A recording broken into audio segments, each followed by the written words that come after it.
JEE main का result भी आ गया, बोर्ड्स का रिजल्ट भी आ गया, और मेरे पास बहुत सारे बच्चों के मैसेजेस भी आ गए कि भैया अगर 2026 में मुझे एलपीयू में एडमिशन लेना है तो मुझे क्या करना चाहिए, एलपीयू में एडमिशन लेने का प्रोसेस क्या है, अगर मुझे इस डोमेन में एडमिशन लेना है तो उसका क्या प्रोसेस है, और मुझे अगर मैक्सिमम स्कॉलरशिप चाहिए तो उसका क्या प्रोसेस है। तो मैं आपको सबसे पहले बता दूं कि सबसे पहला स्टेप जो सबसे कंपलसरी है वो ये है कि अगर आप किसी भी डोमेन में एडमिशन लेना चाहते हो, be it BBA, BCA, MCA, MTech, BTech, agriculture, किसी भी डोमेन में अगर एडमिशन लेना चाहते हो तो सबसे पहला एंड मोस्ट कंपलसरी स्टेप है कि आपको एलपीयू नेस्ट का एप्लीकेशन फॉर्म फिल करना है। एलपीयू नेस्ट का एप्लीकेशन फॉर्म फिल कहां से करना है मैं आपको बता दूं, मेरे डिस्क्रिप्शन में जाओ, वहां पे एक लिंक होगा, उसके थ्रू अप्लाई करो, क्योंकि आपको वहां से अप्लाई करने पे 20% तक का डिस्काउंट मिल जाएगा, यानी कि जो कि मैक्सिमम डिस्काउंट होता है आपके एलपीयू नेस्ट के एप्लीकेशन फॉर्म फी पे।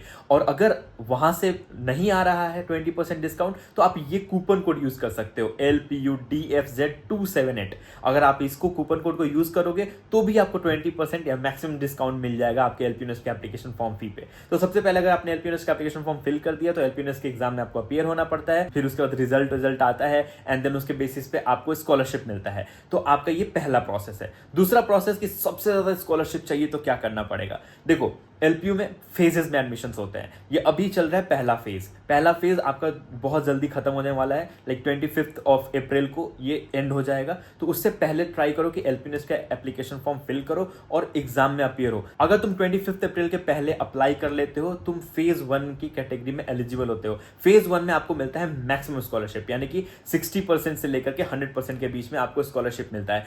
फेज 2 में वो स्कॉलरशिप थोड़ा कम हो जाता है। तो इसीलिए मैं रेकमेंड करूंगा कि अगर तुम्हें मैक्सिमम स्कॉलरशिप चाहिए तो एलपीयूनेस के फेज 1 में ही अप्लाई करो, फेज 1 में ही एलपीयूनेस का फॉर्म भरो और एग्जाम देने का कोशिश करो। तो मैं तुम्हें यही रेकमेंड करूंगा अगर तुम यहाँ पे एलपीयू में एडमिशन लेना चाहते हो तो एलपीयू नेस्ट के लिए अप्लाई कर दो 25 अप्रैल से पहले, क्योंकि उसके बाद फिर वही स्कॉलरशिप कम हो जाएगा, फीस बढ़ जाएगा, तो कोई मतलब नहीं बनता। आखिर आज नहीं तो कल एग्जाम देना ही है, तो अभी दे दो, अभी फॉर्म भर दो। बहुत सारे बच्चे में से ये भी पूछ रहे थे कि भैया एलपीयू नेस्ट का एग्जाम बहुत टफ होता है या फिर बहुत ईजी होता है। तो मैं आपको बता दूं, एलपीयू नेस्ट का एग्जाम नॉर्मल होता है, क्योंकि एलपीयू नेस्ट में क्वेश्चंस ज्यादा होते हैं और टाइम कम होता है। यहाँ पे आपका प्रैक्टिस कितना आपने किया है वो मैटर बहुत ज्यादा करता है, क्योंकि अगर आपने बोर्ड्स की तैयारी अच्छे से करी होगी तो मैं आपको बता दूं एलपीयू नेस्ट में आप बहुत अच्छा स्कोर कर लोगे।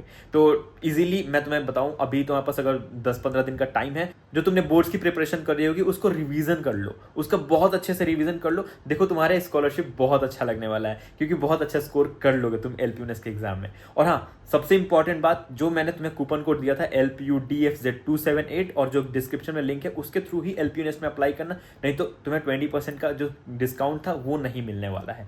तो जल्दी से अप्लाई करो, और भी कोई डाउट्स है तुम्हारे तो मेरे को कमेंट करो, और मेरे इंस्टाग्राम पे तुम डायरेक्टली मेरे को मैसेज कर सकते हो। Let's connect and let's find out the solution. और मेरे से अगर तुम्हें जानना है कि भैया क्या रियल फीडबैक है, आपने एलपीयू में कैसे पढ़ाई करी थी, क्या एलपीयू का पूरा इन्वायरमेंट है, कैसा है एलपीयू, ऑनेस्ट रिव्यू चाहिए तो मेरे डीएम कर सकते हो मेरे इंस्टाग्राम पे। इंस्टाग्राम हैंडल का नाम है insane Piyush. I am just 1 DM away.